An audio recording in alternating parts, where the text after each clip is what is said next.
Vamos lá, gente, começar a nossa segunda aula de literatura do terceiro bimestre. A gente está falando aí sobre a geração de 30. Tá? Então, na primeira aula, a gente falou sobre todas as características dessa geração, né, as influências que eles tiveram da geração passada, qual era a temática que eles abordavam, e trabalhamos a obra Bagaceira, né, de José Américo de Almeida, e também trabalhou José Lins do Rego, com as suas obras regionalistas mais centradas na questão do engenho, mas também nas suas temáticas também relacionadas ao cangaço, por exemplo. E trabalhamos Graciliano Ramos, com diversas obras dele, com destaque para Vidas Secas. Tá? Então, a gente começa hoje a segunda parte. Tá? Eu vou só relembrar um pouquinho das características, bem rapidinho, e vou começar já a trabalhar nossos autores maravilhosos que a gente tem aqui no Nordeste, que são Raquel de Queiroz e Jorge Amado. Tá certo? Vamos lá. Só para vocês lembrarem, né, essa geração de 30 foi a segunda geração do modernismo, e eles centraram na prosa moderna, tá? A gente não está falando mais de poesia, está falando da prosa. Num contexto sociopolítico muito conturbado, e eles tinham essa preocupação e faziam uma reflexão política muito grande de combate ao regime vigente, né? A gente vê aí a ditadura Getúlio Vargas e todo o propósito aí da Revolução de 30, por exemplo. Então, esses autores, eles tinham um engajamento político muito forte, tá? Muitos deles tinham posicionamentos sociais, né? Que eram ligados às ideias do comunismo, mas alguns diziam que não tinham essa ligação diretamente com o comunismo e o socialismo, mas as ideias permeavam sempre essa ideia da questão social. Então, a literatura tinha esse engajamento nessa época de trazer um debate através dos personagens da literatura, tirar aquela idealização romântica, né, em que os personagens eram colocados de formas idealizadas, e agora a gente passa para uma questão mais crítica, tá? Lembrando que as características dessa geração, né, o tema nunca eram temas relacionados a fatos acontecidos no passado, mas uma relação contemporânea para trazer essa questão da verossimilhança, tá? A questão da existência do próprio homem, havia um pessimismo, uma desilusão muito grande, né, nessa época, pela questão do regime e das condições que o Brasil vivia naquela época, e o contexto sociopolítico também era muito visualizado nessa geração. A linguagem, ela tinha uma liberdade muito grande, como eu falei para vocês, né? A geração de 22 tinha uma quebra dessa linguagem tradicional, e a geração de 30, ela traz essa liberdade formal para fazer recortes, né, das linguagens, dialetos próximos da realidade brasileira, né, como no sertão, por exemplo. Tinha uma visão realista, né, mais realista, naturalista, em que a narrativa ela é muito forte, muito crua, para mostrar essa realidade e a perspectiva dessa análise mais psicológica e social ao mesmo tempo, né? E é uma literatura mais com a cara das cores locais do país, né? Especificamente os autores que a gente vai trabalhar hoje do Nordeste, tá? Raquel de Queiroz, cearense, e Jorge Amado, baiano, tá? Então a gente tem aí, né? Só que aí Raquel de Queiroz, uma foto dela até recente, né? 2003, é uma autora recente. Eu coloquei a imagem de Memória de Maria Moura, que é um dos melhores livros que eu já li na minha vida, junto com Vidas Secas. Então, vamos dizer que de tantas obras que eu li internacionais, né, como professor e como leitor comum, eu tenho com certeza Vidas Secas de Graciliano Ramos e Memória de Maria Moura como os melhores livros que eu já li na minha vida, né? Tá?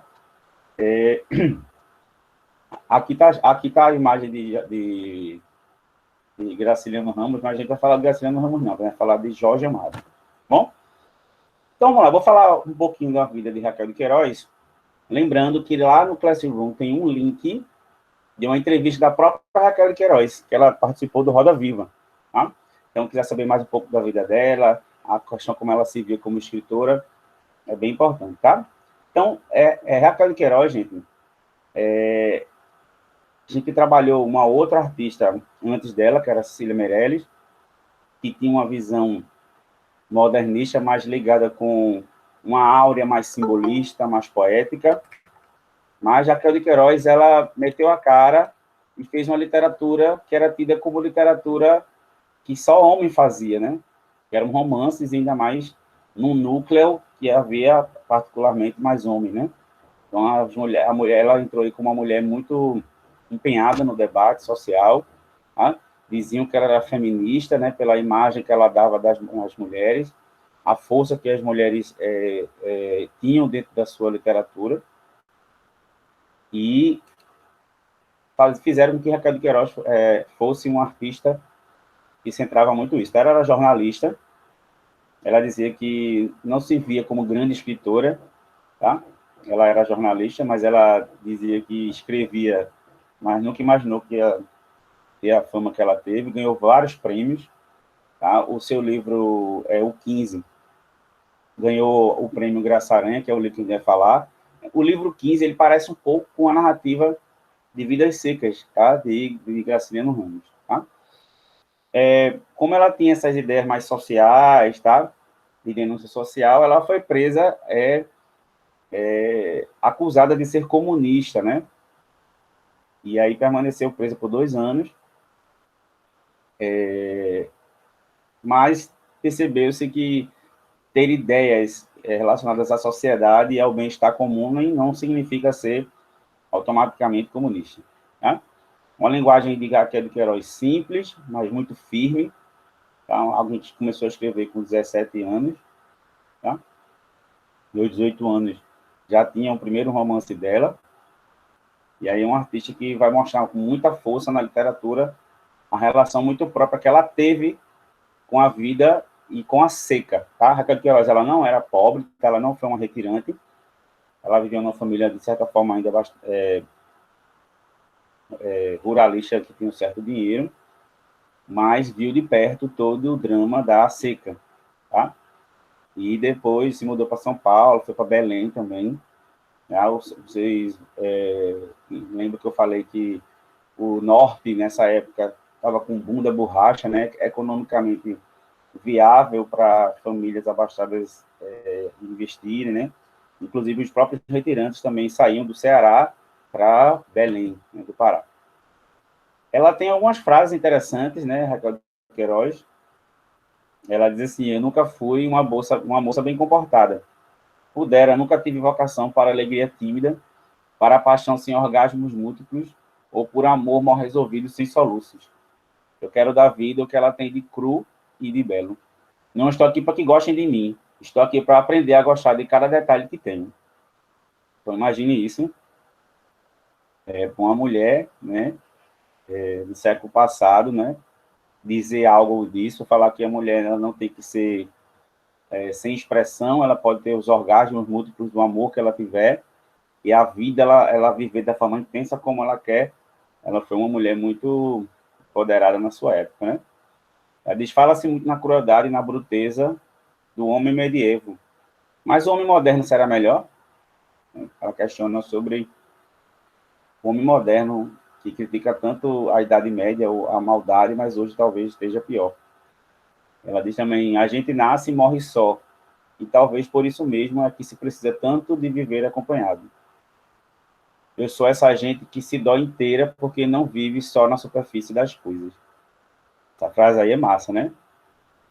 Ela diz que como ela é profunda, ela sente mais do que as pessoas que vivem só na superfície, tá? Então, de grandes características dela, tá? Ela escreveu o 15, né? 1930. Esse nome, o 15, refere-se à grande seca que aconteceu no sertão nordestino, especificamente no Ceará, em 1915, por isso que o nome do livro se chama O 15. João Miguel, né, que conta a história de um homem que é levado pelos seus instintos e acaba matando uma pessoa e é preso, e dentro da cadeia faz uma reflexão sobre a sua própria maldade, tá? Ele diz que faria tudo de novo que ele fez, então a gente vê características do realismo, né? Análise psicológica do próprio personagem.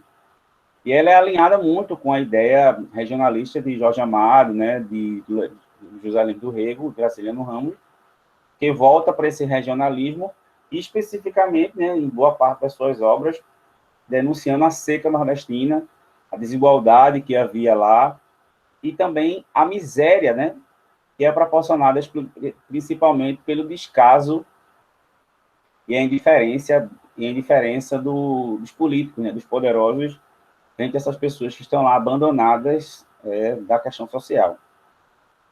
Tá? E aí, em Caminhos de Pedra, talvez aí ela tenha marcado notadamente uma visão mais de esquerda, e aí foi por isso que ela foi presa na época de Getúlio Vargas. Tá? E também ela escreve uma obra bem intimista, né, que fala sobre três mulheres, chamadas Três Marias, que viram amigas dentro de um convento, só que cada uma tem uma visão, uma perspectiva diferente de mundo. Tá? E aí as Três Marias são meio que formas de as mulheres serem naquela época, tá? E uma delas, dentre elas, né, como Maria Augusta, tinha uma visão mais progressista, né, uma mulher mais à frente, né? Então mostra uma mulher que é mais ligada à religião, uma mulher que é ligada mais que quer ter uma família, e uma mulher que escolhe seu próprio caminho, tá? E aí também é uma narrativa que foca na análise psicológica dos personagens, das personagens, e já integra no conceito dessa geração como neorrealista. Tá? As características e o estilo dela, além de fazer essas obras, esses romances, ela também escreveu peças de teatro, livros infantis juvenis maravilhosos, tá? E escreveu, como eu já falei para vocês, ela é jornalista, ela escreveu muitas crônicas para os jornais. Tá? E mais perto aqui da gente, né, para vocês verem, né, ela em 92 escreveu, publicou, né, seu último romance, Memória de Maria Moura. Inclusive, a Globo adaptou esse romance para a televisão. Quem foi Maria Moura foi Glória Pires, né? Tá aí, eu botei para vocês o link no Google Classroom da série, tá? Não é um filme, é uma série, tem 16 episódios. Eu indico muito, é muito interessante. Tá? Ela mostra uma mulher muito forte. Vou falar da história dela lá na frente, mas, de certa forma, ela também tinha o seu lado romântico, feminino, dentro de uma perspectiva bem realista e regionalista, e uma, como ela dizia, uma lampiona, tá? Que era uma cangaceira. Tá? Então, esse espírito da geração de 30 estava muito dentro de Raquel de Queiroz, porque valorizava o universo regional, e uma linguagem muito objetiva e precisa, porque, tipo, se eu quero mostrar uma realidade e fazer com que eu possa fazer uma análise e uma crítica em relação a essa sociedade, dessa época, eu tenho que ser precisa e objetiva, para que a realidade ela não fuja e vire só uma metáfora. Tá? E aí também ela conseguiu trazer esse ambiente de ideologias paternalistas, né, patriarcais, e também acompanha sempre essa ideia do subdesenvolvimento do sertão. Tá? E aí, o que mais está dentro dessa perspectiva é o livro 15, que a gente vai falar agora, tá bom? Vocês lembram lá da aula que eu falei sobre Vidas Secas, a família de Fabiano, tá? Aqui a gente vai... o 15 é uma família também de retirantes, ou se preferir chamar de imigrantes, que também fogem da seca e tentam uma vida melhor no norte, né? E aí, o livro 15, como eu falei, o nome dele se chama O 15, tá? Aí a gente tem uma substantivação de um numeral, né? O 15, que é a seca de 1915, né? Esse caráter regionalista, e tem uma narrativa muito linear, tá? Eu vou mostrar para vocês que Memória de Maria Moura não é muito linear, mas o 15 porque ela conta todo o trajeto, desde que eles saíram, e toda a sua trajetória. Tá? Tem um forte teor social, tá? Conta a história da família de Chico Bento, e foca na realidade das pessoas do local, e retrata a fome e a miséria e a falta de perspectiva também em meio a uma seca, tá? Também existe uma análise psicológica dos personagens, e o discurso é direto, e todos os problemas sociais que são desencadeados pela seca são trabalhados de duas formas, dois planos. Um plano mais social e um plano individual. O plano social são os efeitos da seca em cima dessas pessoas, e o plano individual, que são as experiências pessoais dos personagens, como Conceição, por exemplo, que é uma mulher forte que tenta definir sua identidade no meio de um mundo tão machista e patriarcalista, e recusa casar com um grande amor, porque ela achava que a liberdade dela estava acima de qualquer coisa. Então, vocês vão ver mulheres muito fortes nesse livro. Lá no Classroom tem o filme também, o 15, então vale a pena assistir, tá? Como tem cenas muito fortes também em Vidas Secas, o 15 também não deixa a desejar, tá certo? Ele tem dois planos, tá? Como eu falei para vocês, a família de Fabiano e a história de Conceição, apaixonada por Vicente, tá? A história se passa no sertão do Ceará, na cidade de Quixadá, que é um grande lugar e o amor da vida de Raquel de Queiroz, tá? E aí vários personagens. Mas também existe a parte urbana, que assim, quando eles saíam de Quixadá, do interior, iam para o Ceará, para Fortaleza, que é lá em cima, tá? Lá o governo montou um campo de concentração, tá? Não é aquele campo de concentração nazista que matava as pessoas, não, mas era uma forma de dizer que estava apoiando as pessoas que vinham do interior, mas uma forma de impedir que eles entrassem na capital, que era Fortaleza, tá? Então, era um grande lugar de colocar essas pessoas para eles não avançarem para a capital. Então, é bem complicado isso aí, tá?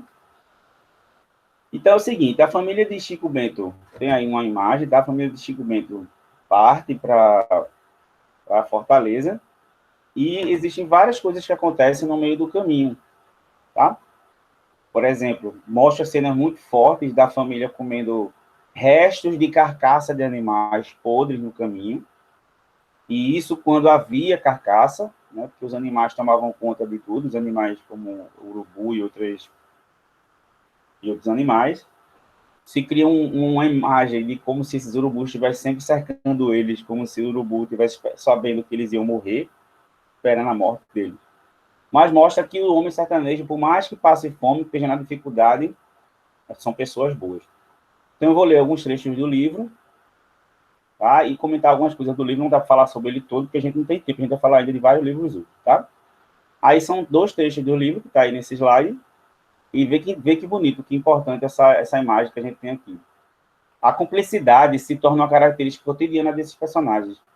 Por exemplo, mesmo em condição miserável, ao encontrar outros retirantes em situação semelhante de fome, Chico Bento divide sua reserva de jabá. Jabá é carne salgada, né? Vamos chá. E o bode sumiu-se todo. Gordolina assustou-se. Chico, o que é que se come amanhã? A generosidade matuta, que vem na massa do sangue e florescida no altruísmo singelo do vaqueiro, não se perturbou. Sei lá, Deus ajuda. Eu é que não haveria de deixar esses desgraçados roerem osso podre. Então, a benevolência de alguém que passava fome, mas dividia, né?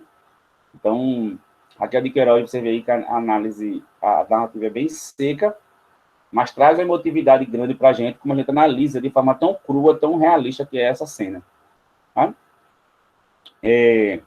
Um dos filhos de Chico Bento come uma mandioca, e essa mandioca tem um tipo de mandioca que tem uma parte dentro dela que é venenosa, e esse filho de Chico Bento morreu.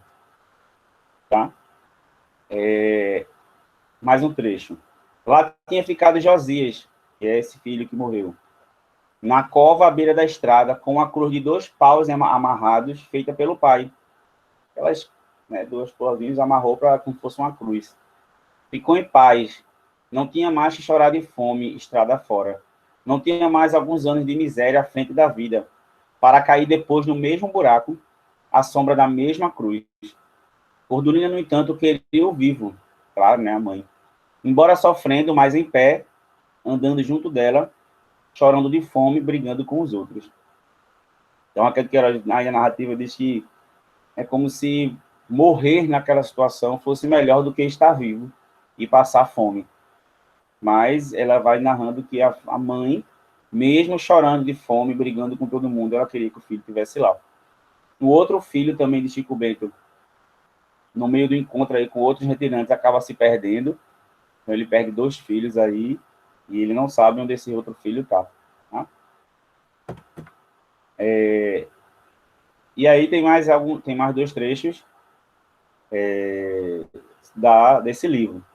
Agora, ao Chico Bento, como último recurso, só restava arribar. Arribar, nessa linguagem nordestina, é fugir, né? Sem legumes, sem serviço, sem meio de nenhuma espécie, não havia de ficar morrendo de fome enquanto a seca durasse. Depois, o mundo é grande e o Amazonas sempre é a borracha. Lembra do mundo da borracha lá no norte. Alta noite, na camarinha fechada, que a lamparina moribunda alumiava mal, combinou com a mulher o plano de partida. Ela a ouvia chorando, enxugando na varanda encarnada da rede, os olhos cegos de lágrimas. Chico Bento, na confiança do seu sonho, procurou animá-la, contando-lhe os 1000 casos de retirantes enriquecidos no norte. Então, Chico Bento, mesmo depois da morte do filho, ele tentava animar a família, dizendo que lá no norte tinha perspectiva de eles se tornarem até ricos, né? Ele conta várias histórias de outras pessoas que ficaram ricas antes de chegar a Fortaleza para ir para o norte. Tá?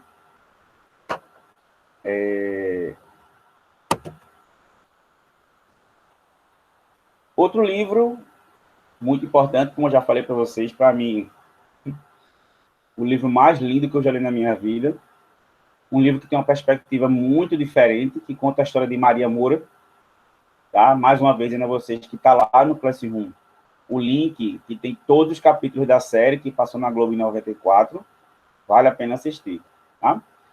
E Maria Moura, como uma mulher muito forte, pela primeira vez se coloca uma mulher como chefe de um bando, né? Uma mulher que é chefe de bando que só tinha homens. Então, Raquel de Queiroz bota esse dualismo da força da mulher, mas também a emotividade, né? Então, uma mulher que lutou muito para poder ser chefe de um bando, tá? E aí, pela primeira vez na literatura também, de forma tão abrangente, fala sobre abuso sexual de menor, né? Ela é violentada pelo padrasto desde cedo, né? Ela conta, Raquel Queiroz mostra no livro que Maria Moura vai criando um ódio desse padrasto, porque ele a toca de forma sexual e ela não entendia muito bem, mas ela criou acabando uma aversão a ele muito forte. E depois vocês vão ver lá na frente o que ela vai fazer com esse padrasto. E perguntaram a Raquel de Queiroz como foi que ela criou esse personagem, né? Essa Maria Moura tão forte, de onde veio ela? Aí ela explicou. Eu estava fazendo um trabalho com minha irmã Maria Luísa sobre a seca do Nordeste. Fomos procurar livros antigos e descobrimos que a primeira grande seca registrada oficialmente aconteceu em Pernambuco em 1602. Nessa seca, uma mulher chamada Maria de Oliveira tornou-se conhecida porque, junto com os filhos e uns cabras, saiu assaltando fazendas. Pois eu fiquei com essa mulher na cabeça. Uma mulher que saía com os filhos e um bando de homens assaltando fazendas era a lampiona da época, pensei. Ao mesmo tempo, eu sempre admirei muito a Rainha Elizabeth I da Inglaterra, que morreu no início do século XVII. Li várias biografias dela a ponto de me sentir uma espécie de amiga íntima, dessas que conhece todos os pensamentos e sofrimentos. A certa altura, pensei, essas mulheres se parecem de algum modo, e comecei a misturar as duas. Estava pronto o esqueleto do romance. A partir daí, fui desenvolvendo os episódios. Então, o bojo da personagem Maria Moura é ninguém nada menos do que Rainha Elizabeth I, tá? E Maria de Oliveira, que era conhecida no sertão como uma lampiona, né? Uma mulher que se juntava com os filhos e com os cabras para assaltar. Tá? Lembrando que Memória de Maria Moura, gente, vejam, quando a gente lê a Bíblia, quem lê a Bíblia, logicamente, né? Não é uma história. Vamos imaginar, por exemplo, o Novo Testamento.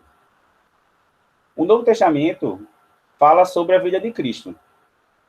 Mas quem conta a história, quem conta as coisas que aconteceram na época, não é só Jesus Cristo.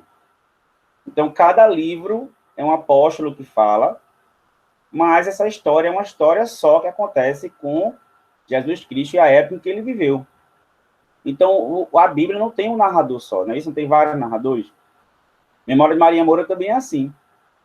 Se conta a história de Maria Moura, tá? Mas se conta a história de outros personagens, e esses próprios personagens que narram a história. Então, por exemplo, um capítulo, o nome do capítulo é Maria Moura. Maria Moura conta uma história. Depois vem Maria Alva, aí conta a história. Beato Romano. Só que os três contam histórias que acontecem no mesmo local, apesar que de coisas diferentes, mas são o mesmo local, e que giram em torno de Maria Moura.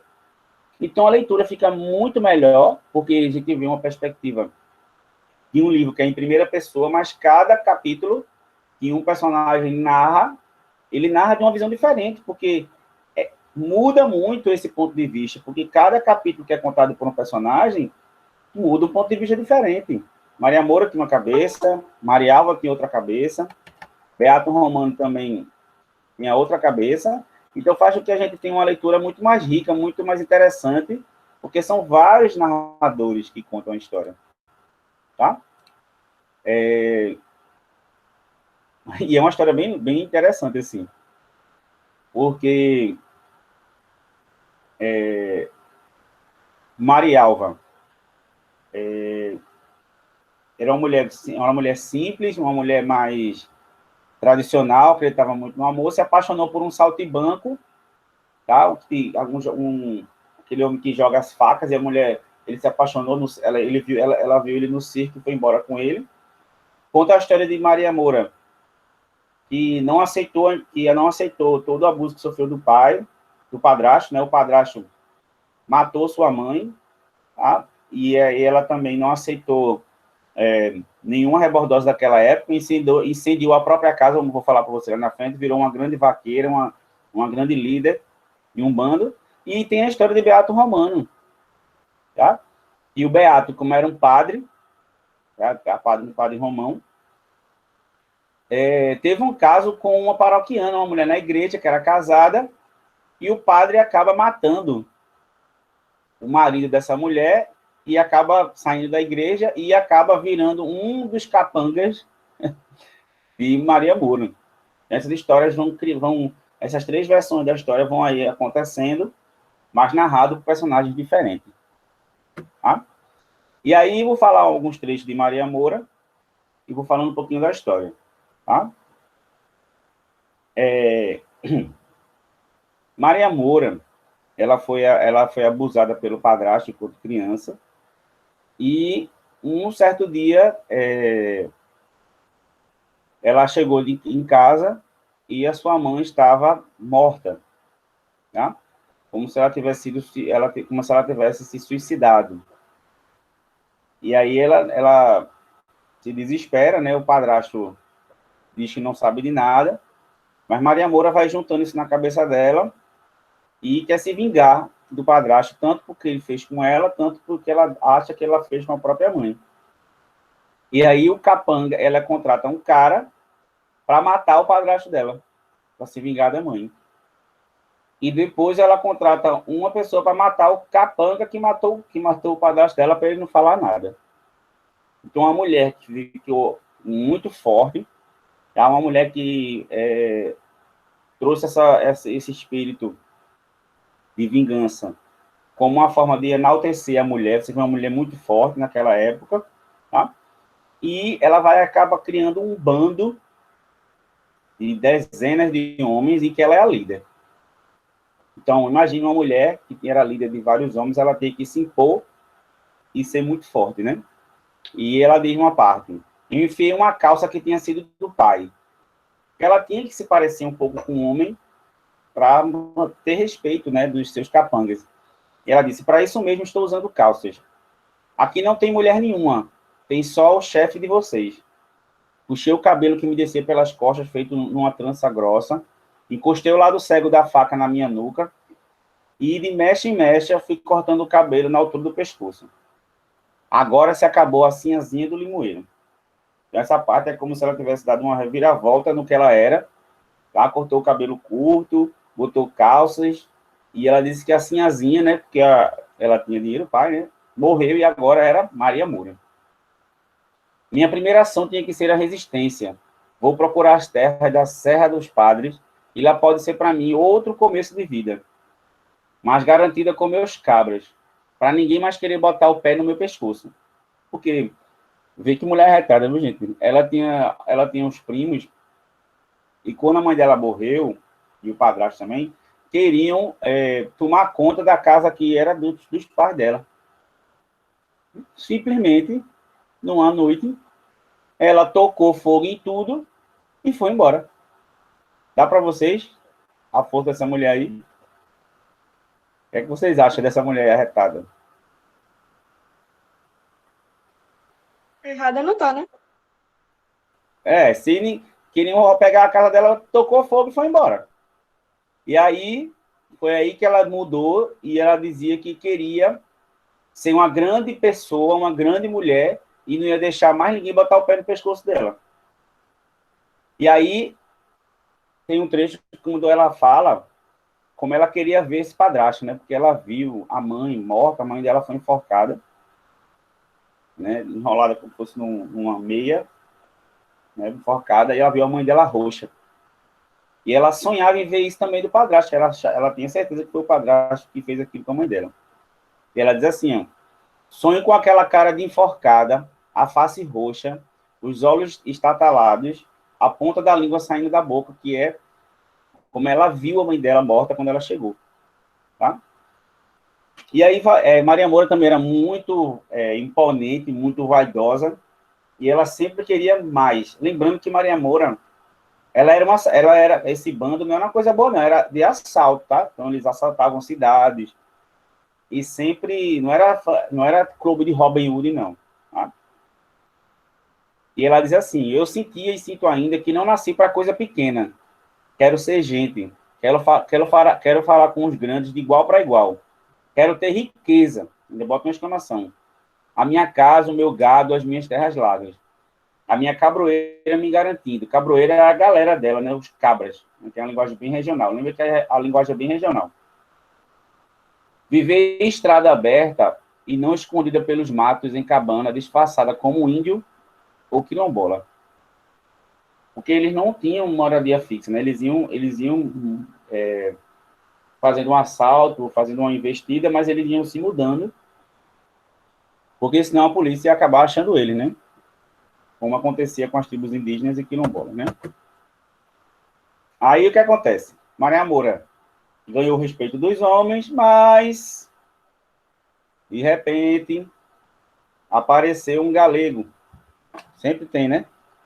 Apareceu um galego chamado Cirino e ele pediu, entre aspas, né, pinico a ela para esconder ele lá na casa grande dela, porque ela acabou chegando no tempo que ela tinha uma casa que chamava da Casa Grande, e ela era a pessoa, o lugar mais talvez mais seguro que existia lá, né, em Bixabá, e ela ficou lá, e ela aceitou ele ficar lá.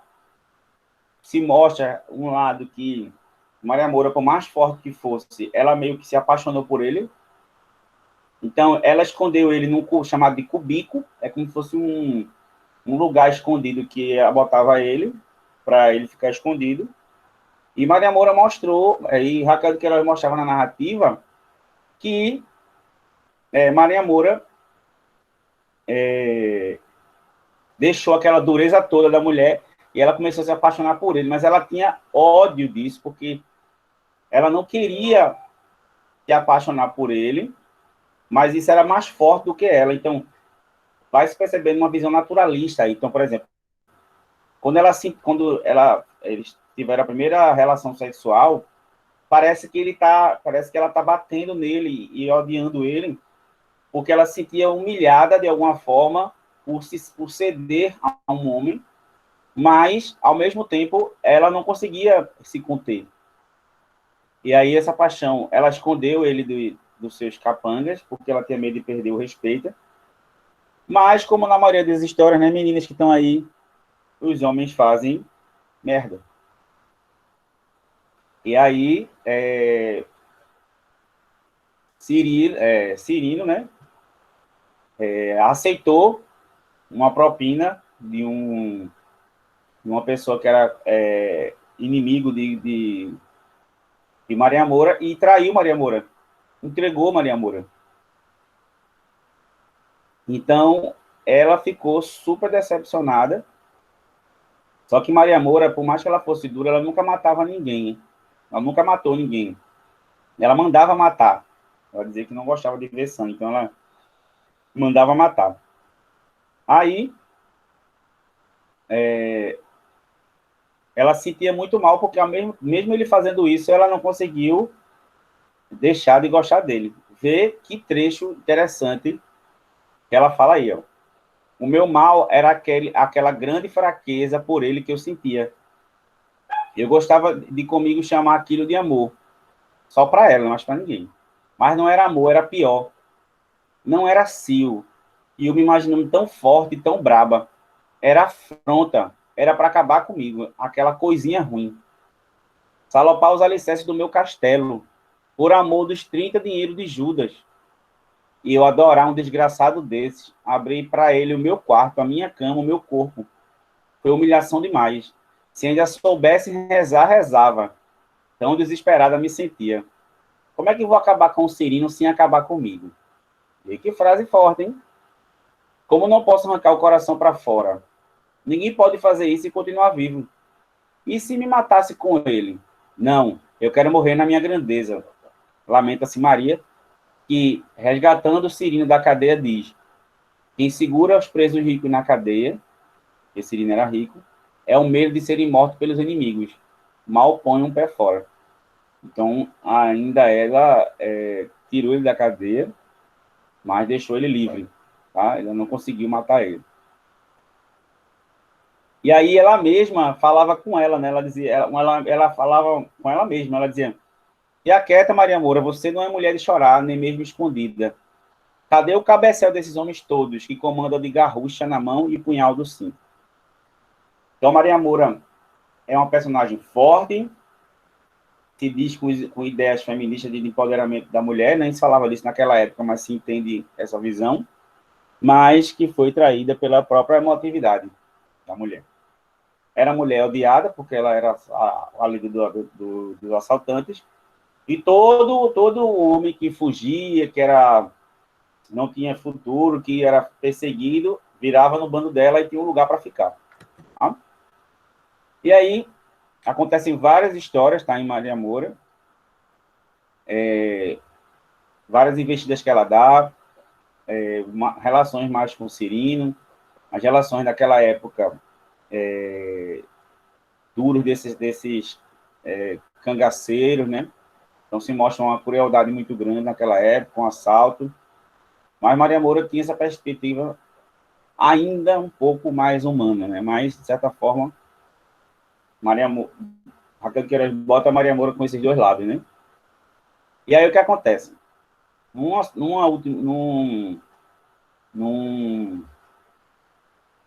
Nas últimas partes do livro, ela sabe que ela está encurralada pela polícia e pelos seus inimigos, e ela não espera dentro da Casa Grande para se entregar. Ela senta no cavalo e vai em frente, um paninho, ela vai no cavalo e vai em frente, seguindo onde estão os homens com as armas. E aí, Raquel de Queiroz não diz se ela morreu, não diz nada, provavelmente ela morreu, mas deixa aberto como se ela não fosse se entregar. Assim, ela não fosse ficar em casa esperando morrer. Ela foi e ainda foi afoita de ir atrás desses homens que a iriam matar. E ele diz assim, ainda está na hora de mudar de ideia, assim, um dos seus capangas disse. Vai ser uma luta muito dura com esses homens traquejados para matar. Não é briga para a mulher. Vê, dizer isso para Maria Moura. E se lhe matam? Maria responde, olho no olho. Se tiver de morrer lá, eu morro e pronto. Mas ficando aqui, eu morro muito mais. Porra, que mulher, né, não, gente? Que mulher forte. E aí, o bicho era pau. Não tem boquinha, não. E nas duas últimas linhas da narrativa, né, do livro, as últimas frases que ela diz é: saí na frente num trote largo. Só mais adiante segurei as rédeas, diminui o passo do cavalo para os homens poderem me acompanhar. Ela foi na frente sozinha. Quando chegou mais perto dos seus inimigos, ela deu um trote menorzinho para eles seguirem ela, e aí acaba o livro. Tá? Então, você vê uma linguagem muito regionalista, tá? Uma linguagem muito própria do sertão naquela época, e Maria Moura, de certa forma, é usada por Raquel de Queiroz para trabalhar a mente feminina, mas uma mulher diferente, forte, de todo o contexto patriarcalista daquela época. Tá certo? Então, indico, é o melhor livro que eu já li na minha vida, se chama Memorial de Maria Moura. Raquel de Queiroz tem outros livros, tá? Como eu falei lá na frente, mas aí não dá para a gente falar muito sobre eles, e o resumozinho que eu dei já é importante. E aí, o último autor, mas o mais querido, né, o mais conhecido, é Jorge Amado. É o último autor que a gente vai trabalhar, tá? Eu não vou poder falar de todos os livros dele, até porque são dezenas de livros. E Jorge Amado talvez seja o autor mais televisionado e que mais teve suas obras em filmes, em novelas e séries. E por isso a população conhece muito Jorge Amado, tá? Só que Jorge Amado tem um lado que talvez as pessoas não conheçam, tá? Um lado mais político, que Jorge Amado era baiano, tá?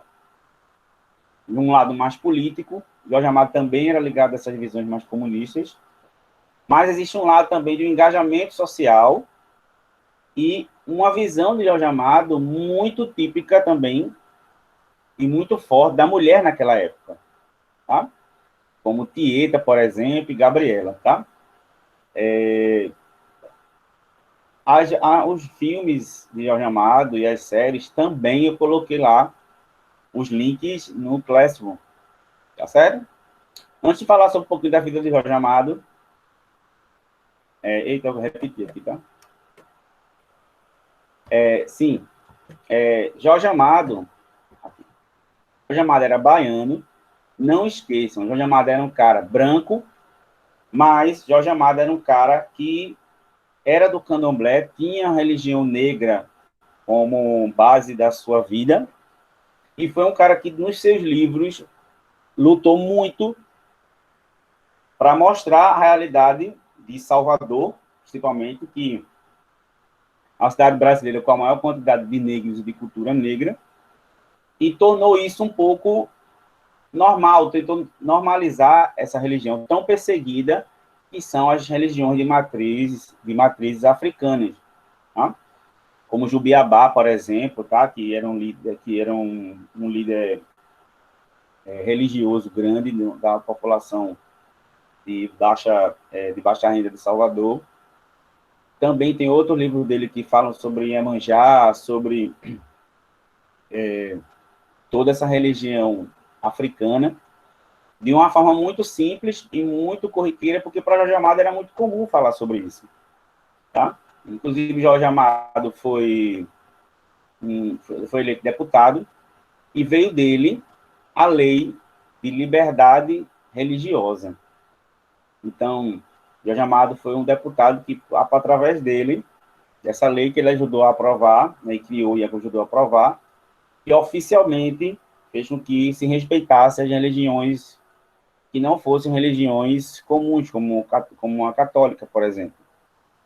Então, nas suas obras mostra sobre a perseguição sobre essas matrizes africanas à religião, mas mostra também a alegria dos cultos, né, dos terreiros, e como as pessoas realmente viviam e acreditavam nesses santos, né? Nessa religião tão mestiça e que sofria um racismo tão grande e sofre até hoje, tá? Jorge Amado tem duas fases, tá? E são duas fases que têm temáticas um pouco diferentes. Existem os livros da primeira fase, que aí tem o País do Carnaval, como tá aí, o Cacau, Suó, Jubiabá, Mar Morto, Capitão de Areia, São Jorge de Ilhéus, Seara Vermelha, o Subterrâneo da Liberdade. A gente vai falar de três, a gente vai falar de Cacau, Suó e Capitão de Areia. São livros que têm uma temática mais politizada.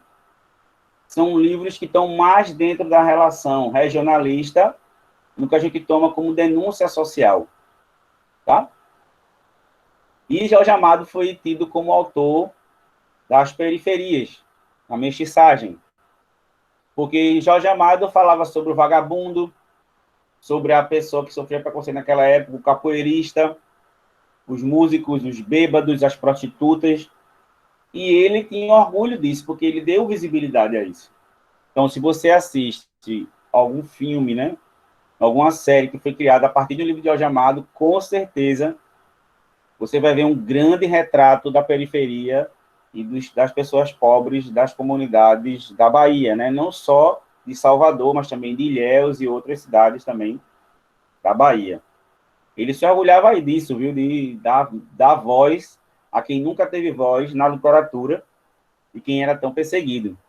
Tanto que ele dizia assim, ó, disseram certos críticos que não passo de um limitado romancista de putas e vagabundos.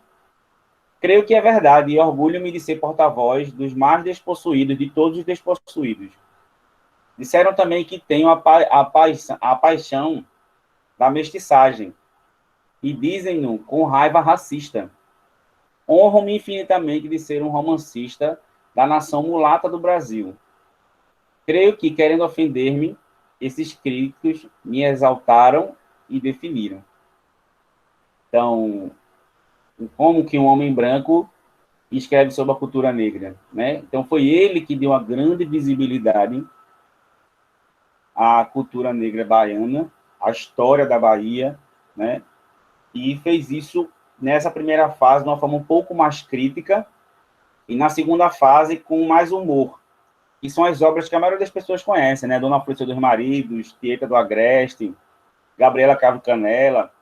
Mas essa primeira fase que a gente vai falar agora é uma fase mais social, mais crítica e mais engajada politicamente, tá? Nessa primeira fase, começa com o País do Carnaval, tá? E o País do Carnaval é uma grande metáfora de que o Brasil não passa de um país de festa, tá? O personagem principal volta da França e chega no Brasil em pleno carnaval e ele faz uma crítica, né, como um país tão devastado, tão pobre, esquecia esses momentos no meio do carnaval, né? E aí faz várias críticas sobre a sociedade naquela época e sobre os poderes naquela época e o povo de Salvador. E também escreveu também, além de Salvador, como Suor, que vai falar daqui a pouco, também ele foi para a zona cacaueira, não sei se vocês sabem, mas o sul da Bahia, até hoje, é um dos maiores produtores de cacau do Brasil. Então, imaginem, no começo do século passado, como eram as condições de trabalho dessas pessoas que trabalhavam na lavoura de cacau. Então, ele faz essa denúncia social disso no livro Cacau. Tá? E também a vida marginal, quando eu falo marginal, é quem vive à margem, tá? Os pobres, as prostitutas, as pessoas que não são tidas como da elite. E também o mundo proletariado, tá? Dos trabalhadores. Então, a gente vai vir em Capitão de Areia falar sobre os meninos abandonados que vivem na rua, tá? Jubiabá, um líder religioso e um estudioso muito grande sobre a cultura negra. E Suó, que o próprio nome de Suó fala sobre as condições de trabalho de várias pessoas que moravam num grande cortiço em Salvador. Tá? Lembra muito o livro Cortiço, lá do Naturalismo. Tá? Então, para resumir isso que eu falei sobre a primeira fase, eu coloquei algumas características, né? Tem a letra A até a letra F. Aí, no primeiro, ele quer criar um romance proletário, em que os protagonistas sejam os trabalhadores, tanto da zona rural, como da zona, da zona cacaueira, e também fazendo com que isso crie-se alguns tipos sociais, né? Como Balduíno e Jubiabá, que era um grande líder social e religioso, Uma, em Mar Morto, que era um pescador e criou um tipo marginal de um homem mulherengo, né, que era aí apaixonado pelo mar, e sua esposa, né, entre aspas, aí era a própria Iemanjá, que cuidava dele no mar, e Pedro Bala em Capitão de Areia, que era o líder dos meninos, né. Inclusive, gente, todos esses livros aí, que viraram filme, estão com link lá no Classroom. Acompanhe. Capitão de Areia é um filme maravilhoso, foi lançado, eu acho que em 2013, eu acho, foi 2011. Muito bom.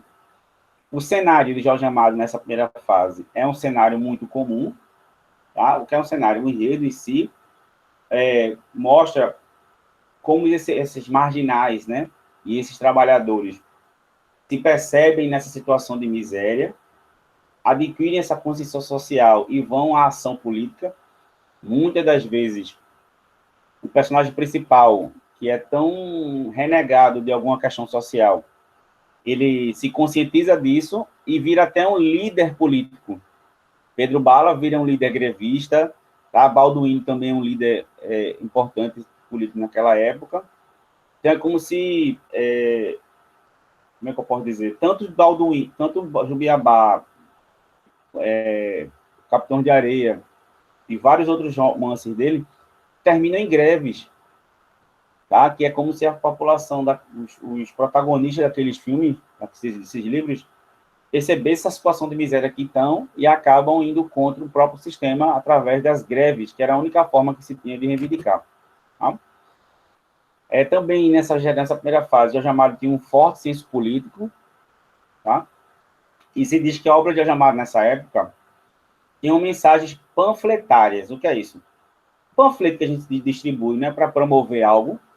Então é como se essas obras dele fossem meio panfletárias, que quisesse promover as ideias sociais que ele tinha em relação à liberdade, em relação à consciência social das pessoas. Tá? O esquematismo psicológico, né? Isso aí tem muito a ver com as questões de classe, essa visão mais esquerda da sociedade, né? Mais marxista, né? E a sociedade está sempre separada em vilões e heróis, e normalmente os heróis são os ricos, e do outro lado, que é os ricos, né? A burguesia urbana daquela época, que dos grandes centros, ou a burguesia rural, né? E vivendo nas pequenas cidades que se passam na história, como Ilhéus e outras cidades também do sul da Bahia. E do outro lado estão os heróis, né? Os heróis sociais, que eram os trabalhadores, os vagabundos, os desempregados, marinheiros e meninos abandonados. Lembrando também, como está na característica da letra E, o tom naturalista. Quando a gente lê as obras de Jorge Amado não tem limites. Então, Jorge Amado tem certos pontos. Ele é muito cru, então a violência é escancarada, que essas pessoas vivem, a miséria. É uma narrativa muito detalhada, por isso diz que ele tem características do naturalismo nessas perspectivas. Tá? Uma linguagem muito simples, você lê Jorge Amado, as obras dele, depois de um dia que você for em Salvador, você vai achar que já esteve lá várias vezes. Tá? Porque ele faz de uma forma muito natural, sem papas na língua.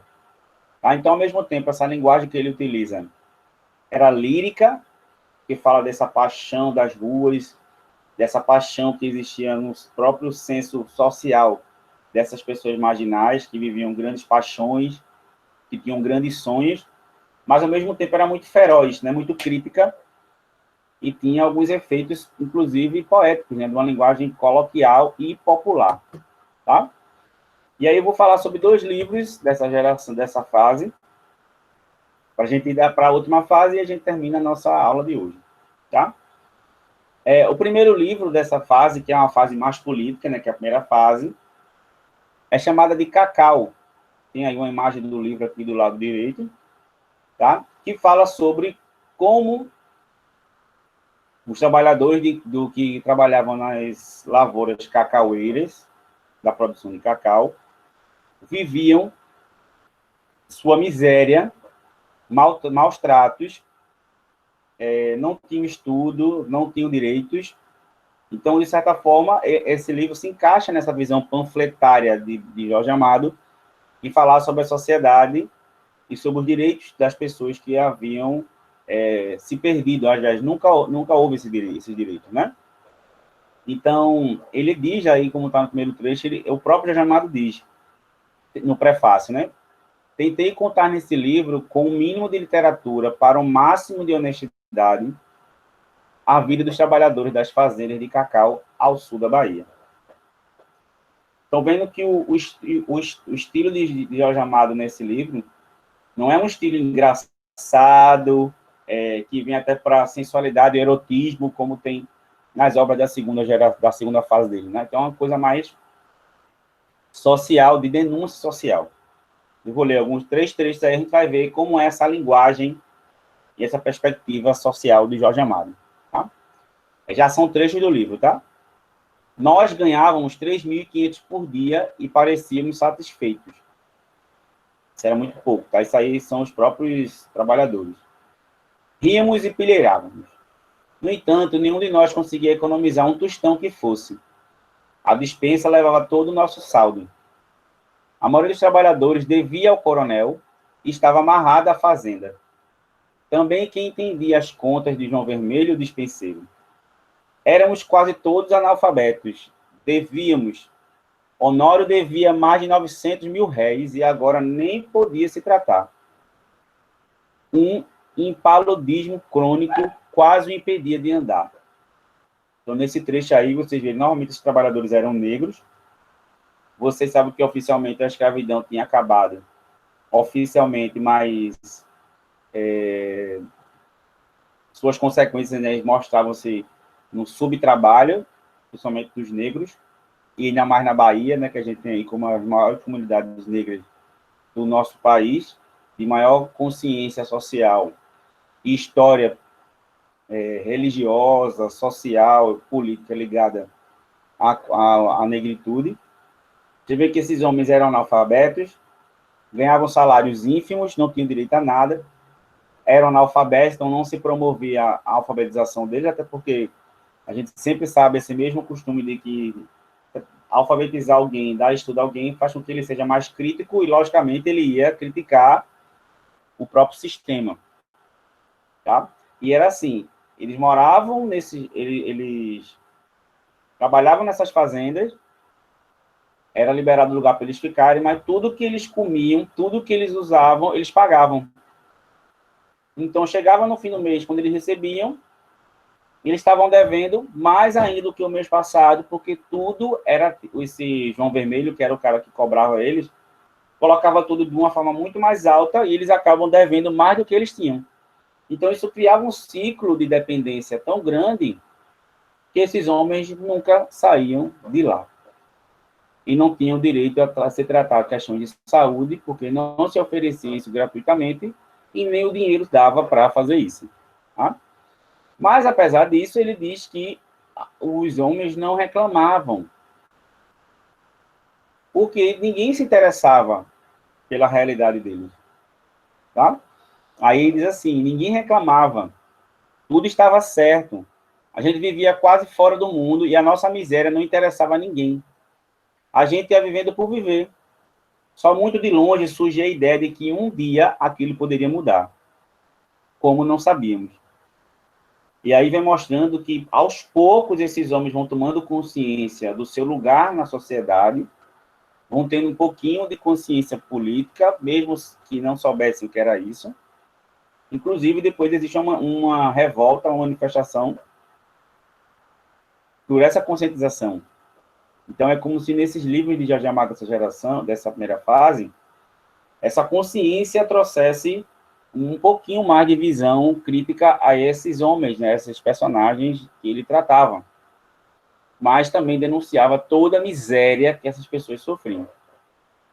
E aí, para terminar lá, ele diz assim: e nas nossas vidas sem amor, existe lá amor nas fazendas de cacau, tínhamos momentos de nostalgia.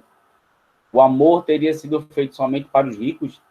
Honório dizia alto o que dizíamos para nós mesmos: merda de vida. Honório, José Honório era o grande patrão dele, né? Então, eles desmereciam toda a relação que eles tinham e diziam que eles iam ver nessa merda de vida para sempre. Então, o que aconteceu com o Jorge Amado? Esse livro é uma clara denúncia das condições de trabalho e da política daquela época. Foi perseguido, viu? Jorge Amado foi preso, teve suas obras queimadas em praça pública, e se pudesse fazer isso ainda hoje, né? A literatura, ela sempre, e a arte, sempre foi uma arma que ofendeu e que mexeu com os grandes ditadores, com quem acha que é dono da própria verdade do mundo. E aí a gente tem uma obra de denúncia social muito forte. Tá? E a segunda obra dessa fase, né, para a gente ir logo para a segunda, chama Suor. Alguém aqui já assistiu a série ou filme chamado Opaió? Alguém já assistiu? Eu já assisti. Como essa série não era uma série bem popular, de pessoas simples, pobres, que viviam no cortiço, não é isso? Numa casa que não tinha água, que não tinha limpeza, não era assim? Não era Era. assim, faltava água, tudo. E não Uhum. sei se você lembra dessa obra, que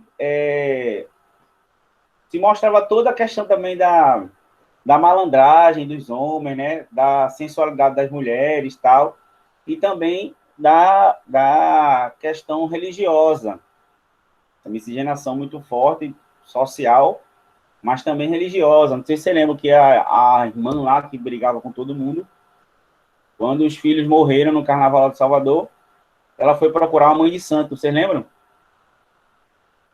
Sim. Pronto. Então, esse clima desse cortiço, não é que é a mesma obra não, só para vocês entenderem qual é o clima desse livro Suor, tá? Esse livro Suor era um cortiço também, não é a mesma história não, tá? Era um cortiço de pessoas que viviam em Salvador, e lá tinha de tudo, tá?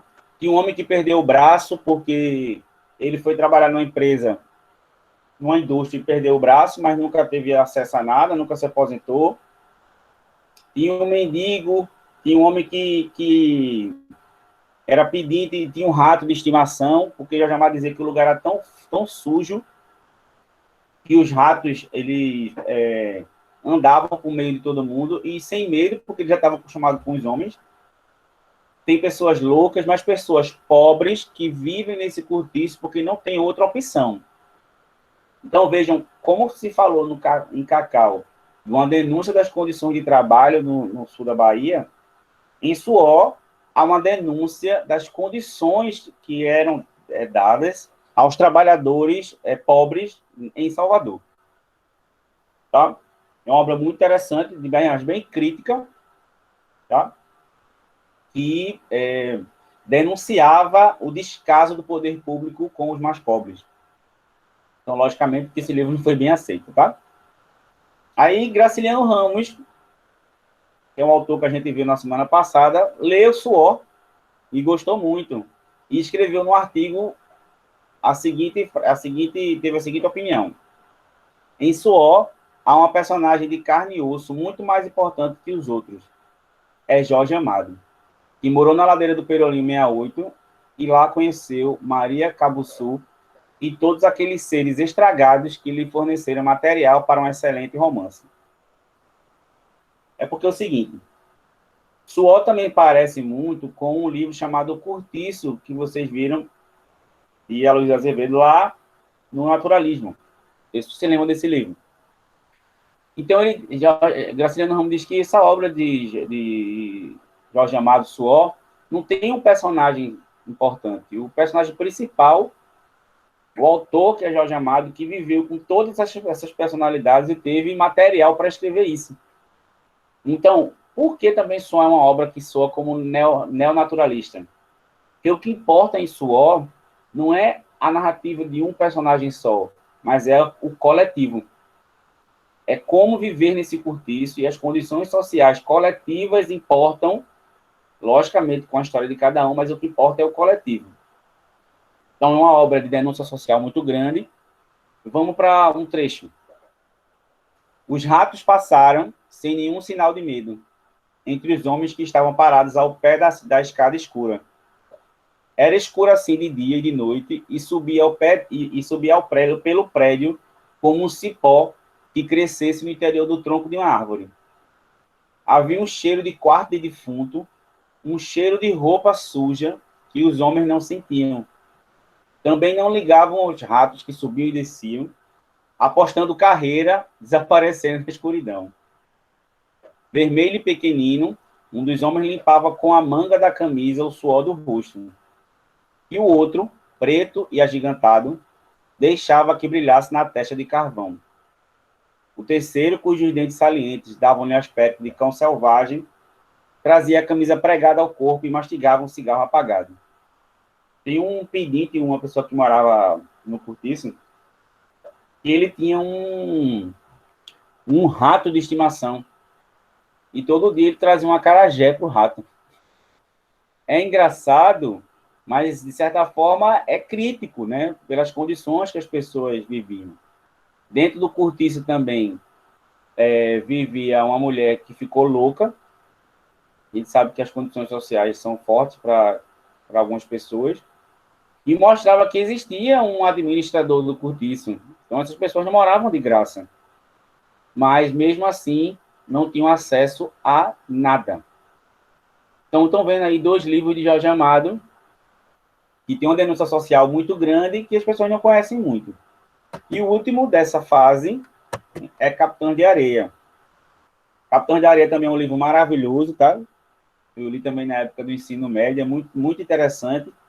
Ao mesmo tempo, tem uma denúncia social muito grande, mas também tem um lado juvenil, até porque é a história de meninos que moram num trapiche abandonado e viram meio que um bando de Robin Hoods, né?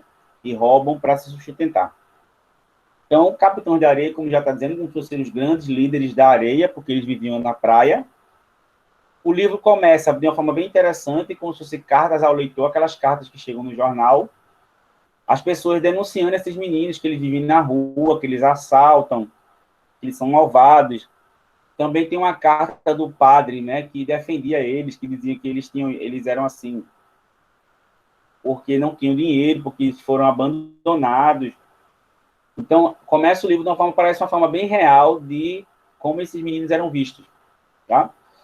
Eles não tinham estudo, eles viviam para a questão do crime, mas eram crianças, tá? Tinham bandos de rivais, eles eram os capitães de areia, tinham um bando de rivais, e tudo que eles roubavam, tudo que eles faziam, era para o próprio sustento. Cada um tinha um perfil diferente. Pedro Bala era o líder, e ele tem esse nome porque ele era pequeno e era rápido, tá?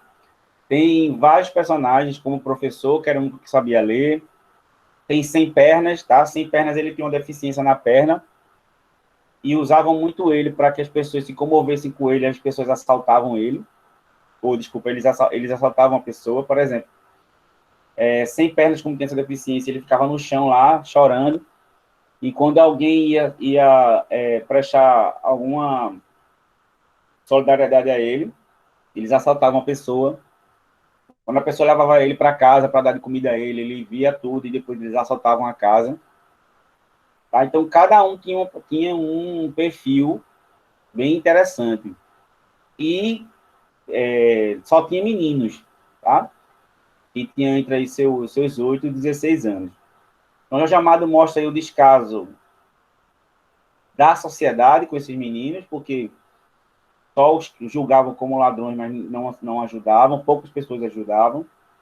O descaso da própria igreja, que só tinha um padre que ajudava, mas a igreja em si não aceitava esses meninos, e esses sentimentos cristãos, como até hoje, né? Às vezes só ficam na igreja, na Bíblia, mas no dia a dia não funcionam. E cada um deles tinha uma função no bando. Tá certo? E aí, essa denúncia, pela primeira vez, um livro que fala, mais uma vez, sobre os marginalizados, esfomeados, que eram essas crianças que entraram para a vida criminosa.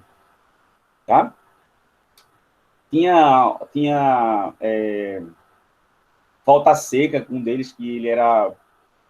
ele queria ser lampião, né? Queria ser um cangaceiro. Tinha Boa Vida, né?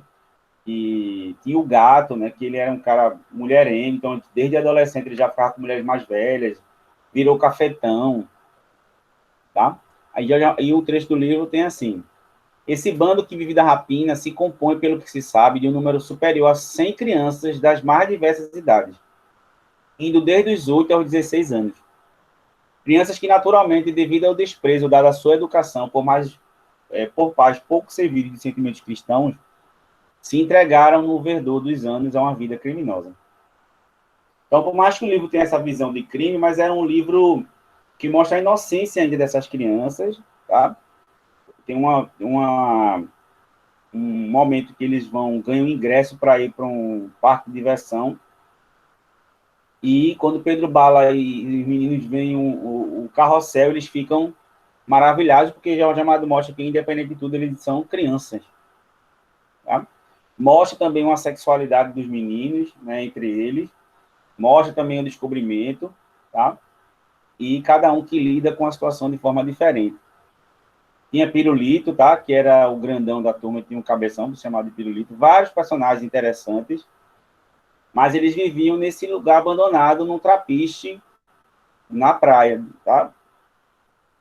Então, eles começam a sexualidade muito cedo, eles fumam, bebem desde cedo, mas a chamada vai mostrando que isso, a naturalização disso vem, eles não têm educação, porque eles estão abandonados, e eles acabam crescem muito rápido. Todos reconheceram os direitos de Pedro Bala à chefia, e foi desta época que a cidade começou a ouvir falar dos capitães de areia, crianças abandonadas que viviam no furto. Nunca ninguém soube o número exato de meninos que viviam assim, mas era bem uns 100, e destes mais de 40 dormiam nas ruínas do velho trapiche. Vestidos de farrapos, sujos, semi-esfomeados, agressivos, soltando palavrões e fumando pontas de cigarro, eram em verdade os donos da cidade, os que a conheciam totalmente, os que totalmente amavam os seus poetas. E eles eram muito fiéis uns aos outros. Inclusive, uma certa vez, uma família queria adotar Pedro Bala e comprou o uniforme de escola para ele, deixou ele bem bonitinho, mas ele não queria mais viver lá, ele queria ficar junto com os amigos dele. Tá?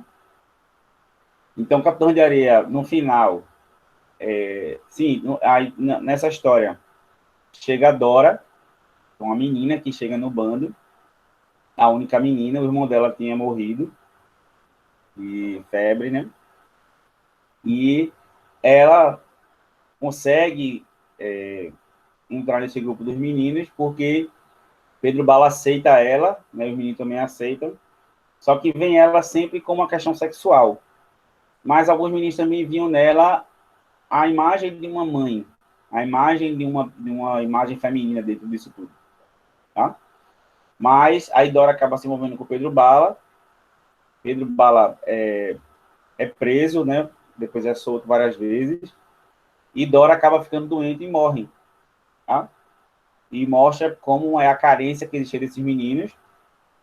E cada um deles, Jorge Amado dá um desfecho a cada um deles. Tá?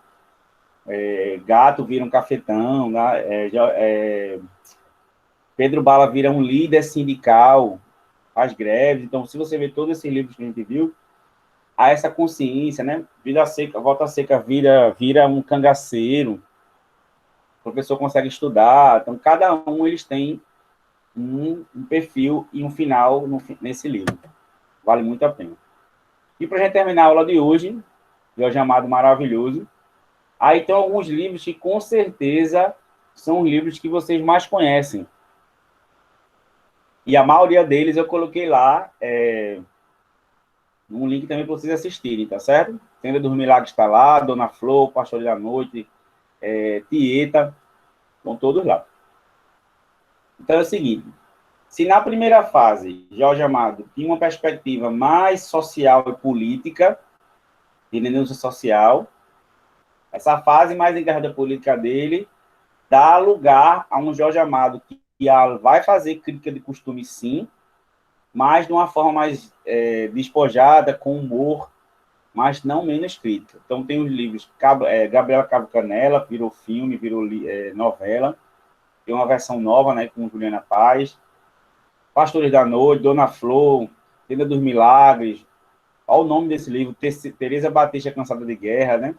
Tieta do Agreste, que foi uma novela que teve uma grande polêmica, eu vou falar um pouquinho sobre esse livro, Tocaia Grande, que são obras que são mais do conhecimento do povo, porque são mais extrovertidas, né? São obras mais próximas da realidade de todo mundo que via novela, né? Filme e tal.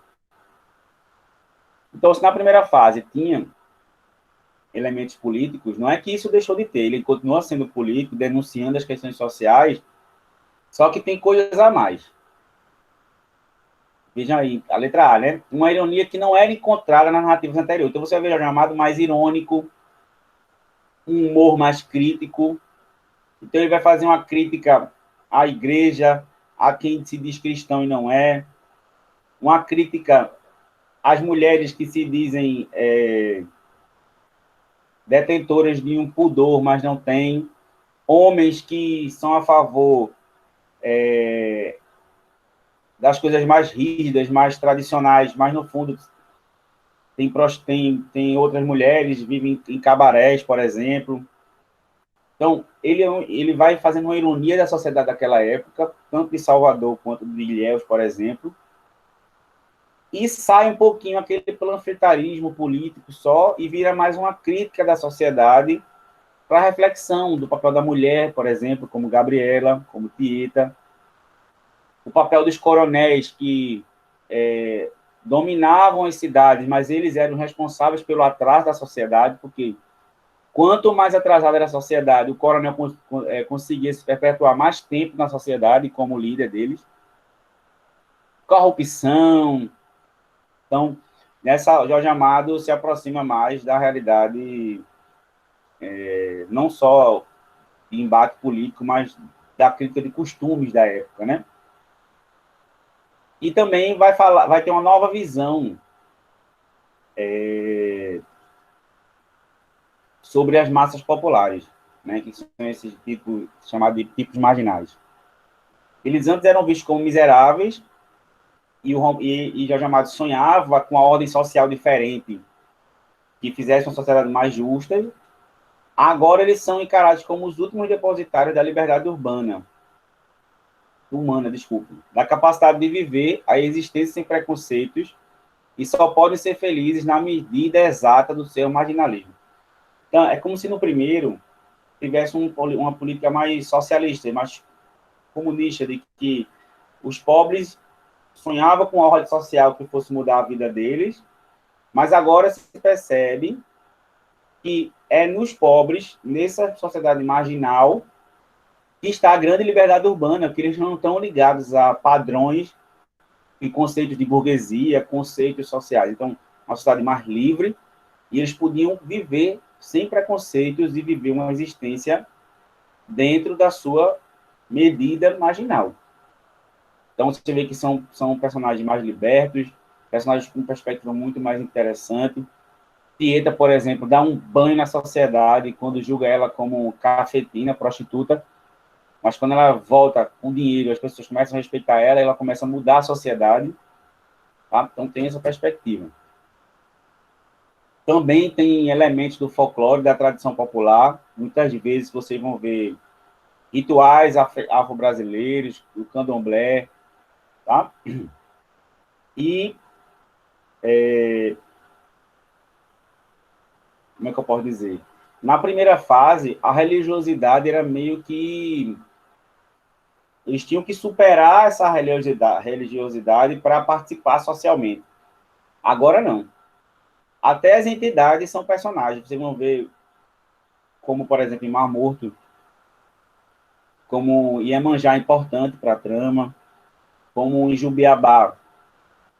É interessante, no batizado de um dos personagens, há uma briga das entidades, quem vai ser o padrinho do menino, e várias outras obras que essa tradição popular da religiosidade está dentro.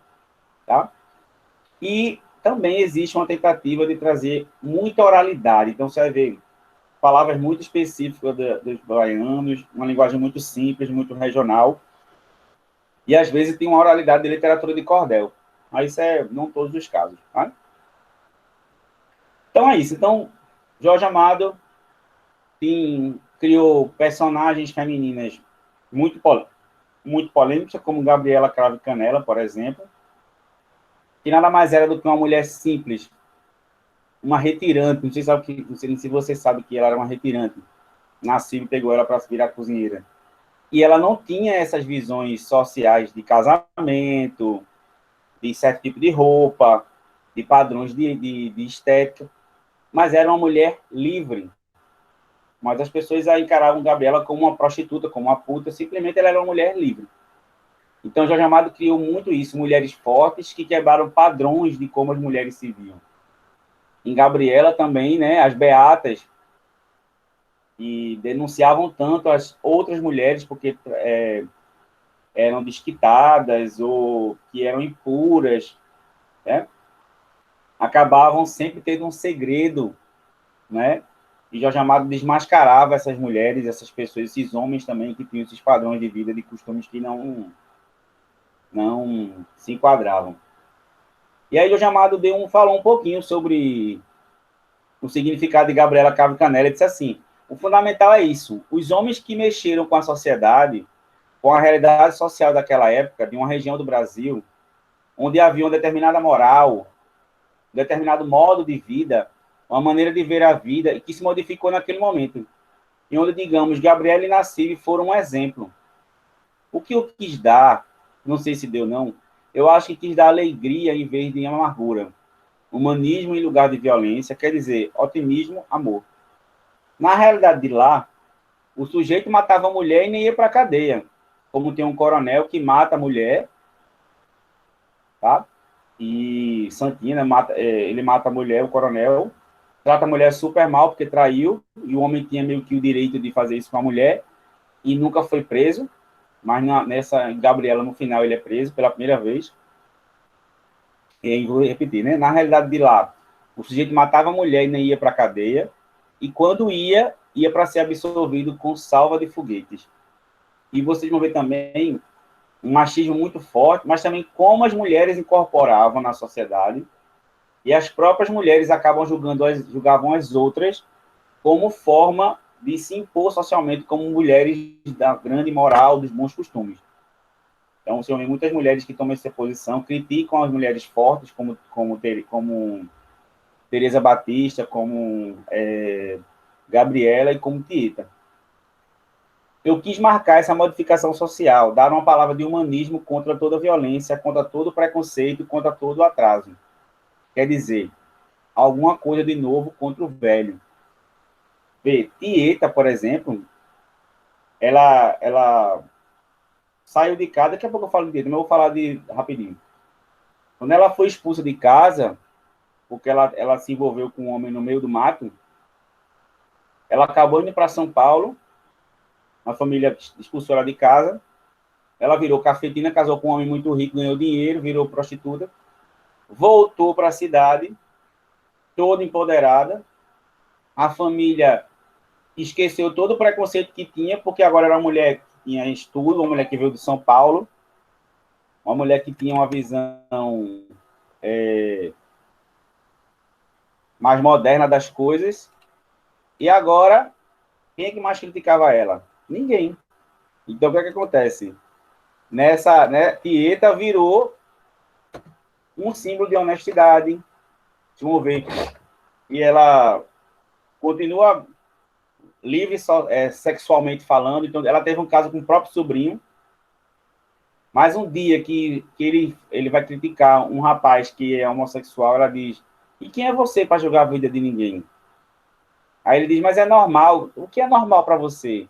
Deixa as pessoas verem do jeito que quiser. Então, Jorge Amado mostra a Tieta como uma pessoa que veio de uma classe pobre, mas que tem uma cabeça que pode mudar a sociedade também. Tá? E aí, para a gente terminar a nossa aula de hoje, vou falar um pouco sobre Gabriela Cravo e Canela e sobre Tieta. Mas tem milhões, dezenas de obras de Jorge Amado que eu poderia falar aqui, tá? Com Quincas Berro d'Água e outras obras. Mas a gente vai falar dessas duas, e as outras, vocês têm aí o link para várias histórias e livros que viraram filme de Jorge Amado, tá certo? Então, lembrando que Gabriela, ela é tida como uma mulher muito sensual, né? Uma das cenas mais icônicas é ela, que ela não usava sutiã nem calcinha, até porque ela era uma retirante, gente.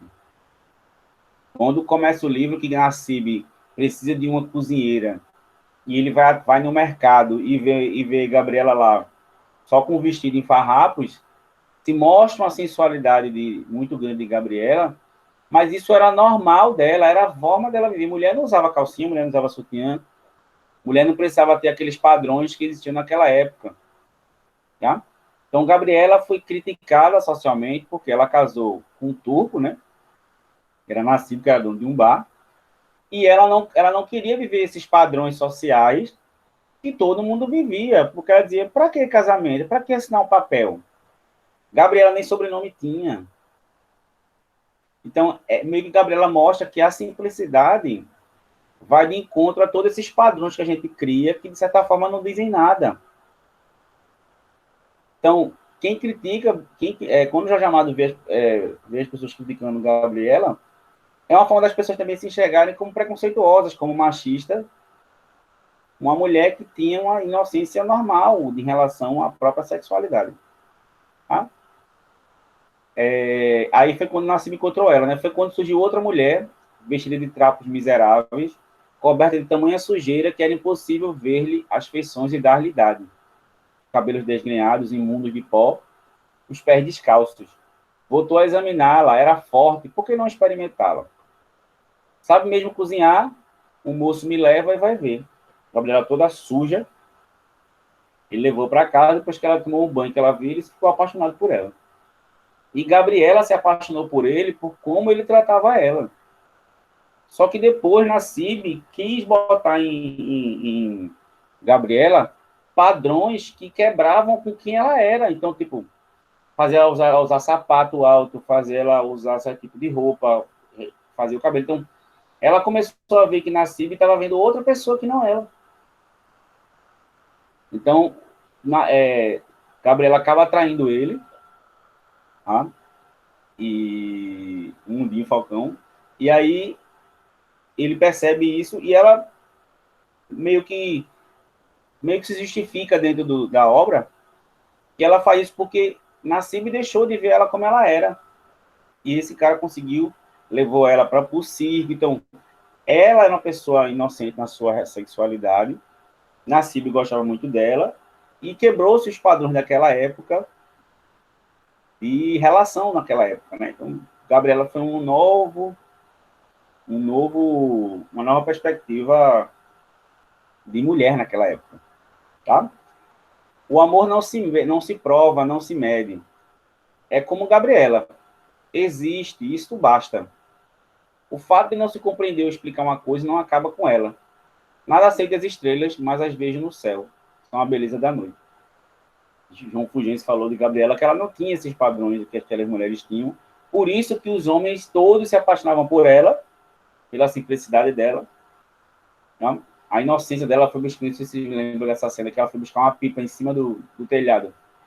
E os homens viram ela praticamente nua. Ela tomava banho na bica no meio da cidade seminua. Mas porque para ela era a vida como ela via da sociedade. Tá? E, ao mesmo tempo, também vai se ver em Gabriela o coronel Jesuíno, que mata a sua esposa, tá? A dona Sinhazinha, e trai o marido com um cirurgião dentista, porque ele era muito rude com a mulher. Nessa época, mostra como os homens tratavam a mulher que eles casavam como apenas para reproduzir, mas a mulher não podia ter orgasmo, a mulher não podia sentir prazer, a mulher transava muitas vezes de roupa, o homem baixava a roupa da mulher e transavam só por questões de reprodução, maltratavam suas mulheres, e o que aconteceu? Para Jorge Amado, as mulheres não são só algo idealizado, as mulheres também traem, as mulheres também têm seus desejos. Então, ele trai ele, né, chamado de Santinho também, e ele mata a mulher por questões de ciúme. E várias vezes, né, eles até justificavam na Bíblia, e isso era normal, e que o coronel Jesuíno estava no seu dever, no seu direito, né, porque ele foi traído pela mulher. E aí mostra toda a questão do poder que existia naquela época do homem em relação à mulher. E pela primeira vez na história de Ilhéus, né, nessa história, um coronel do Cacau, porque ele era um coronel do Cacau, foi preso por ter assassinado tanto o amante da sua esposa quanto a sua esposa. Dentro disso também existe um debate político da velha política e da nova política, como o Mundo Falcão, vocês vão ver nessa obra também sobre o coronelismo muito forte, mas o grande debate é sobre o papel da mulher, né, na sociedade. Então, Gabriela Cravo e Canela, para quem não sabe também, né, cravo era o cheiro que Gabriela tinha de cravo e a cor dela, que era um tom de canela. Vale muito a pena. E para a gente terminar nossa aula de hoje, né, que é tão boa esse assunto, né, esses autores maravilhosos, a gente fala de Tieta. Tieta talvez seja a novela mais conhecida. Se vocês conversarem com os pais de vocês, os avós também, os pais, perguntem sobre Tieta, eles vão adorar trabalhar com vocês esse livro, que é uma obra muito famosa e conta uma história muito interessante, muito regionalista, muito típica. Uma personagem que é a Antonieta, que era chamada de Tieta, né? A obra chamada Tieta do Agreste. É o seguinte, eu já tinha falado um pouco de Tieta, né? Tieta tinha uma irmã chamada Perpétua, só que Tieta era muito fogosa, e ela era muito bonita, muito fogosa, e a irmã sempre teve inveja dela, que era Perpétua. E aí um dia a Perpétua viu a irmã aos amassos com um homem no meio do mato, contou a seu pai, e aí ela foi expulsa de casa. Só que eu vou mostrar a vocês como a linguagem de Jorge Amado era muito direta e muito naturalista. Chegava até a ser palavrão e certos tipos de expressões que eu vou colocar aqui, tá, gente? Mas espero que vocês entendam que é por causa da obra. Ele fala como foi que Tieta perdeu a virgindade. Só que ele fala de uma forma bem naturalista, do estilo bem de Jorge Amado. Ele diz assim, ó, conheceu o gosto de homem, mistura de mar e suor, de areia e vento. Quando o mascate a arrombou, igual a cabrita horas atrás, ela berrou, de dor e contentamento. Vê a linguagem de Jorge Amado. Uma linguagem bem espontânea, bem erotizada, né, de alguma forma, mas numa linguagem bem regional. Arrombar, um homem arrombar uma mulher, então, tipo, e chamar ela de cabrita, né? Então, assim, Jorge Amado era muito aberto na sua linguagem, muito despojado. Isso trazia uma proximidade muito grande e uma assinatura dele dentro das obras, né? Muito regionalista. Tieta vai para São Paulo, né? E de lá fica mandando dinheiro para a família e depois ela volta. Só que ela volta já bem mais velha, bem empoderada, de vestido, de cabelo longo, num carro, e aí choca a sociedade. Será ela? Peito fica em dúvida. Na porta, sob o degrau, majestosa, Antonieta Esteves. Antonieta Esteves Cantarelli. Faça o favor, exige Perpétua. Deslumbrante, alta, fornida de carnes, a longa cabeleira loura sobrando no turbante vermelho. Uma mulher que usava turbante, que veio de São Paulo, né? Vermelho igual a blusa esporte, de malha, simples e elegante, marcando a firmeza dos seios volumosos. A calça lia azul colada às coxas e à bunda, valorizando volumes e reentrâncias. Que volumes, que reentrâncias, né? A ironia de Jorge Amado, né? A sensualidade dessa obra. Então, durante todo o livro, Tieta se aproxima dos coronéis, dos grandes líderes políticos também, faz uma represa na cidade, traz melhorias para a cidade, é uma mulher que tem uma cabeça muito à frente. Então, ela meio que, como ela veio de São Paulo, que era uma cidade mais assim, avançada socialmente para algumas temáticas, mudou a cabeça de muita gente. Então, ela criticava quem era preconceituoso, criticava quem tinha umas visões de muito, muito retrógradas, e Jorge Amado criou uma personagem forte, dona de si, que não dependia de homem, e isso é uma visão bem socialista de ver as coisas, né? Uma visão bem moderna. E Tieta teve um caso com o filho de Perpétua, que era seu sobrinho. E para ela, tanto faz. Inclusive, ele tinha preconceito com outras pessoas, inclusive com homossexuais. Ela dizia, e eu e você? O que as pessoas iriam dizer da tia com o sobrinho? Então, ela era muito transparente. E ela não tinha essa falsidade, esse engano. Então, a trama toda gira em torno de Tieta, mas também sobre o progresso dessas cidades do interior. Também se falava sobre o coronelismo, como também existia em Gabriela. As falsas beatas, né? Que era a favor dos bons costumes e da moral. Mas Tieta sempre mostrava que elas queriam, na verdade, elas tinham inveja dela, meio de Tieta, da sexualidade dela, e eram pessoas frustradas. Mostrava a igreja, né, como as pessoas se escondiam atrás da igreja para mostrar para fugir da grande realidade e esconder seus preconceitos. Tieta é uma obra muito interessante, muito engraçada, tem trechos muito regionalistas, muito próximos da nossa realidade. E ela vai falando, ela fala como é lá em São Paulo. Ela diz assim: lá em São Paulo, os sentimentos como os corpos estão expostos. Aqui, a cada passo, ela tropeça em simulação, engano e falsidade. Ninguém diz tudo o que pensa, nem demonstra por inteiro os seus desígnios. Todos encobrem algo por interesse, medo ou pobreza. Mundo de fingimento e hipocrisia. Em acirrada luta por ambições tacanhas, minguados interesses. Então, Tieta é um grande... Sim, ela era pastora de cabras, ela cuidava das cabras e tal, e acabou virando uma grande líder aí, mulher. E ela virou uma cafetinha, né? Você sabe que todas essas obras de Jorge Amado têm um cabaré, né?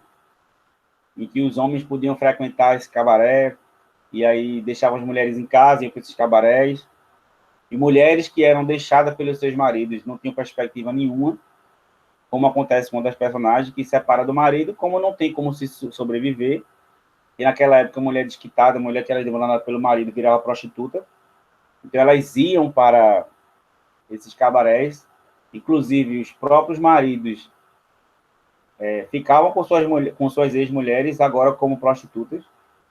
Então, Tieta tem uma análise muito grande sobre esse falso moralismo, né? Essa falsidade, essa sociedade patriarcalista, machista, mas de uma forma bem humorada e bem interessante.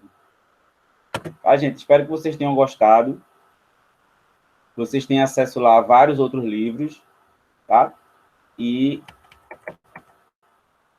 há várias análises também, né? Vários temas importantes para a gente trabalhar.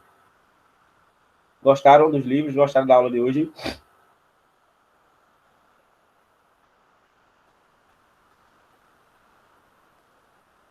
Conto pronto, meus amores. Então, façam isso, viu?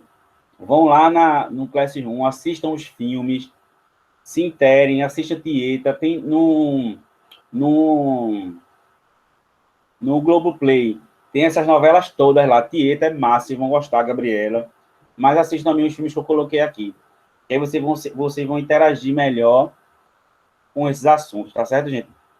Muito obrigado, um abraço, e façam atividade, façam esses vídeos aí bem massa, eu quero ver vídeo no TikTok, quero ver um monte de coisa aí massa que vocês vão fazer. Quero ver vocês me dar um monte de orgulho com esse vídeo que vocês vão fazer. Grande abraço para vocês.